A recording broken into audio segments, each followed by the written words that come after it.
Good morning, all of you. Welcome to English Literature class. And today we will read chapter 15, that is Tom Thumb. Now, let's read the story of Tom Thumb. Once upon a time, there lived a woodcutter who had 7 small sons, and the smallest of them all was a little fellow who stood hardly 2 feet high. He was only 2 feet high, and when he was born, he was just the size of a thumb, and because of his thumb size, he was given the name Tom Thumb. Being the youngest and the tiniest in the family, everyone thought him to be less clever, but it was not so. In fact, Tom Thumb was very bright little chap who preferred to keep his mouth shut and his eyes and ears open always. So in this way he learned a great deal, more than any of his brother. He was more intellectual than any of his brother. Woodcutter was very poor, and it had hard work providing 7 hungry children with sufficient food. He was all alone earning person of his family, so he had to earn his livelihood by doing very hard work, and still he could not provide his children with sufficient food. And since the children were very small, he had to work for them. And there came a time when the woodcutter cannot afford to buy enough food for the family, and many of the time the children used to go to bed in a hungry condition. It was very miserable condition. They had to go to they had to go to bed without having their food, and in this way they went to bed except only Tom Thumb, who was just small enough to head beneath the father's stool. And once he was hiding himself beneath his father's stool, he heard some conversation that was going on between his father and mother. Father said to his mother, "I cannot bear to see the children starving before our eyes, so we must leave them in the woods tomorrow." So he had decided to leave the children in the woods because he was not able to afford the children, because he was not able to feed his children with enough food.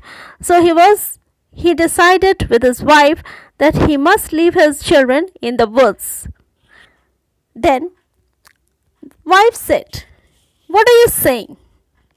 His wife cried, "And how can we abandon our sons like this?" She said, "How can we leave our son like this? Then there is nothing else to be done. So prepare for it." Then Woodcutter said, we have not any other options. We have to do it and prepare yourself, and we have to leave the children."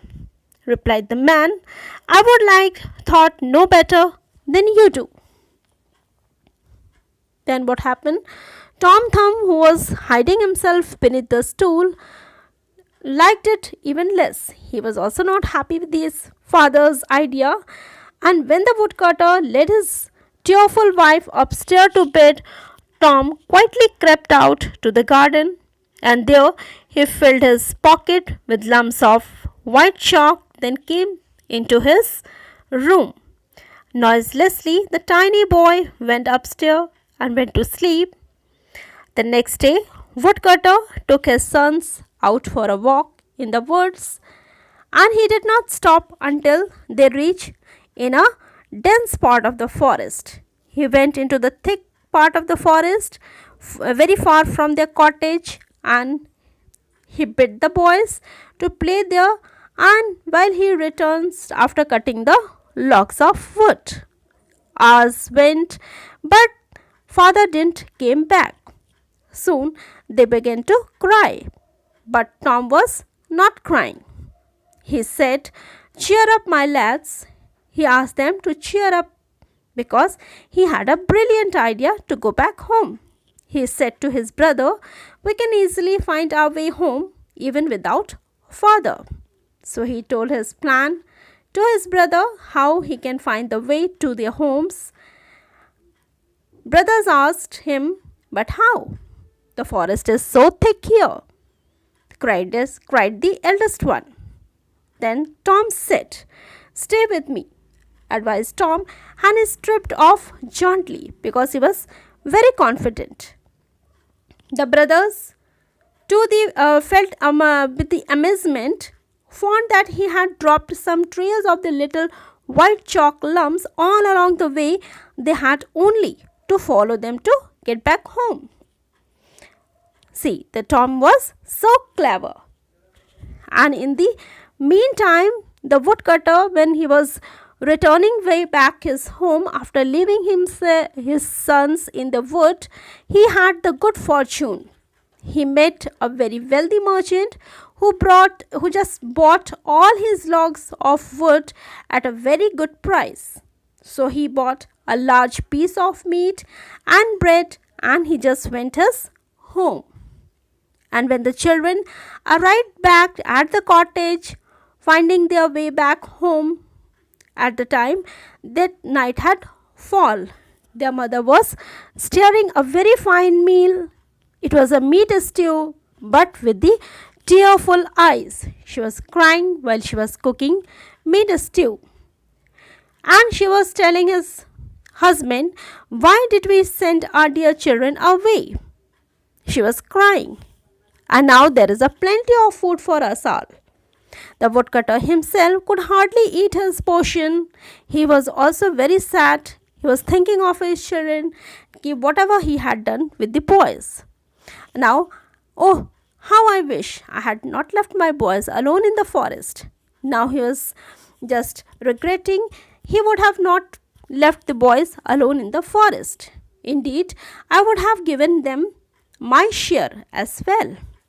And as they spoke, the door opened and walked in Tom Thumb, followed by his brothers. And here the mother was, and they all just cried in a chorus, "Mother!" They gave voice to their mother, and how good it to be home again. And the mother threw open arms and tried to fold all of her seven them all around her. The woodcutter had tears in his eyes and gave the boys an equally hearty welcome. Even the woodcutter was also very happy to see his son back. So this was the story, Tom Thumb. Thank you.